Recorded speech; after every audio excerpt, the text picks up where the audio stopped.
ಮೀಸಲಾತಿಗೆ ಸಂಬಂಧಪಟ್ಟ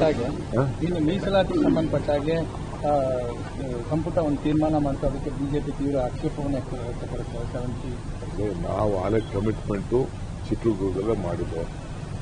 ಆ ಪ್ರಕಾರ 7-6 ಮಾಡಿದ್ದು. ಈಗ ಪರ್ಸೆಂಟೇಜ್ ಕಡಿಮೆ ಆಯಿತು. ನಮ್ಮ ಯುವಕರಿಗೆಲ್ಲ ನಾವು ಎಂಪ್ಲಾಯ್ಮೆಂಟು ಕೊಡಬೇಕು. 56,000 ಜನಕ್ಕೆ ಕರೆದಿದ್ದೀವಿ. ಅದನ್ನು ನಾವು ಅನುಷ್ಠಾನ ತರಬೇಕು ಅಂತೇಳಿ ನಾವು ಏನು ಮಾತು ಕೊಟ್ಟಿದ್ದು ಆ ಪ್ರಕಾರ ಆ ಪ್ರೊಪೋರ್ಷನೇಟಲ್ಲೇ ಎಲ್ಲರೂ ಒಪ್ಕೊಂಡಿದ್ದಾರೆ. ಒಂದೇ ಪೋಸ್ಟ್ ಇತ್ತು ಯಾರಿಗೆ ಹೋಗೋದು ಅನ್ನೋದು ಒಂದು ದೊಡ್ಡ ಪ್ರಶ್ನೆ ಇತ್ತು. ಅದಕ್ಕೆ ಒಂದು ಪರಿಹಾರ ಕೂಡ ಎಲ್ಲರೂ ಸೇರಿ ಕಂಡುಹಿಡಿದಿದ್ದಾರೆ. ಇದು ಒಳ್ಳೆಯ ತೀರ್ಮಾನನೇ. ಕರ್ನಾಟಕ ರಾಜ್ಯದ ಇತಿಹಾಸದಲ್ಲಿ ಈ ಸಮಸ್ಯೆನ ಬಗೆಹರಿತು ಅಂತೇಳಿ ಬಿಜೆಪಿಯವರು ಖುಷಿ ಪಡಬೇಕು. ಯಾಕೆಂದ್ರೆ ಬಿಜೆಪಿಯವ್ರ ಕೈಲಿ ಇದನ್ನ ಸಾರ್ಟ್ ಔಟ್ ಮಾಡೋಕ್ಕಾಗಿರಲಿಲ್ಲ. ನಾವು ಇದನ್ನ ಬಗೆಹರಿಸಿದ್ದೀವಿ. ಈ ಸಮಸ್ಯೆನ ಬೇರೆ ರಾಜ್ಯದಲ್ಲಿ ಎಲ್ಲೂ ಇಲ್ಲ. ನಾವೇ ಇದನ್ನ ಈ ರಿಸರ್ವೇಷನ್ ಇಂಟರ್ನಲ್ ರಿಸರ್ವೇಷನ್ ಬಗೆಹರಿಸ್ಬಿಟ್ಟು ಮಾಡಿದ್ದೀವಿ. ಯುವಕರುಗಳೆಲ್ಲ ಸುಮಾರು 2 ಲಕ್ಷ ಪೋಸ್ಟ್ಗಳು ಈಗ ಖಾಲಿ ಇದೆ. ಅವನ್ನೆಲ್ಲ ತುಂಬಕ್ಕೆ ವ್ಯವಸ್ಥೆನ ನಾವು ಮಾಡಬೇಕು. ಆ ಕೆಲಸಕ್ಕೆ ನಾವು ಮುಂದಾಗ್ತೀವಿ.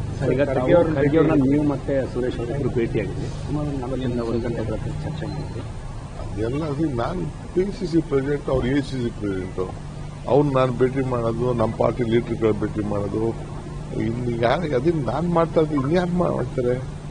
ಇಲ್ಬೇಕು ಅಲ್ಲ ಸರ್. ಈಗ ನನ್ನ ತಮಿಳುನಾಡು ಕಳಿಸಿದ್ರು, ಇದಕ್ಕೆ ಅಸ್ಸಾಂ ಕಳಿಸಿದ್ರು, ಕೇರಳ ಕಳಿಸಿದ್ರು, ನಮ್ಮ ಸ್ಟೇಟ್ ಎಲೆಕ್ಷನ್ ನಡೀತು.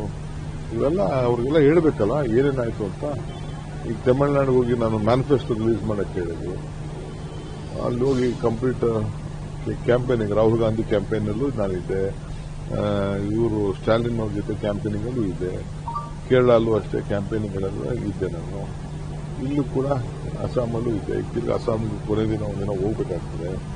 ಇವೆಲ್ಲ ನನ್ನ ಡ್ಯೂಟಿ ಏನಾದ್ಮೇಲೆ ನಾನು ನಮ್ಮ ಕನ್ಸರ್ನ್ ಆಫೀಸ್ ಬೇರರ್ಸ್ಗೆ ಆಮೇಲೆ ಪ್ರೆಸಿಡೆಂಟ್ಗೆ ನಾನು ಬ್ರೀಫ್ ಮಾಡಿಲ್ಲ. ಇನ್ಯಾರು ಬ್ರೀಫ್ ಮಾಡ್ತಾರೆ? ಒಬ್ಬ ಸೀನಿಯರ್ ಅಬ್ಸರ್ವರ್ ಆಗಿ ಏನೇನಿದೆ ಅಂತ ಹೇಳಿ ನಮ್ಮವರೆಲ್ಲ ಬಹಳ ಕಾನ್ಫಿಡೆಂಟ್ ಇದ್ದಾರೆ.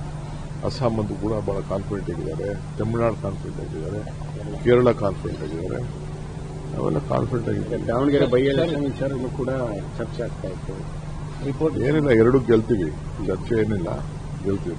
ಸರ್, ಈಗ ಮೇ 4 ಹತ್ರ ಬರ್ತಾ ಇದೆ.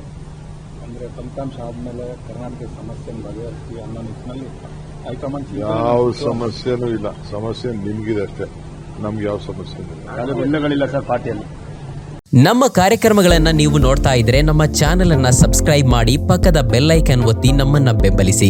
ಹಾಗೆ ನಮ್ಮ ಕಾರ್ಯಕ್ರಮಗಳನ್ನ ಲೈಕ್ ಮಾಡಿ, ಕಮೆಂಟ್ ಮಾಡಿ, ಅದನ್ನ ಬೇರೆಯವರಿಗೂ ವಾಟ್ಸ್ಆಪ್ ಮೂಲಕ ಶೇರ್ ಮಾಡಿ.